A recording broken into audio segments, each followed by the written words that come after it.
Течните импрегнатори Пенесил са доказали своята ефективност в безброй големи проекти по целия свят. Прозрачен, реактивен, проникващ уплътнител. Пенесил FH трайно уплътнява и заздравява бетона и зидарските строителни материали. Еднократно нанасяне на Пенесил FH е достатъчно за трайно уплътнение. Импрегнаторът напълно втвърдява, уплътнява и заздравява бетона за 60 до 90 дни. Тази верига супермаркети изгради паркинг с площ 2500 квадратни метра.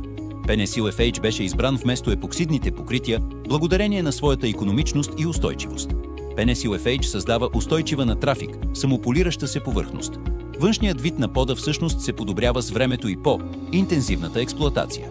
След нанасяне, Пенесил FH прониква в бетона, за да уплътни и заздрави повърхността му. Молекулната структура е устойчива на алкални вещества, а малките молекули мигрират дълбоко в основата. Тази логистична компания във Виетнам, специализирана в контейнерни превози, използва Пенесил FH за 40 000 квадратни метра подова площ, за да заздрави бетона и да го направи издръжлив на индустриално натоварване.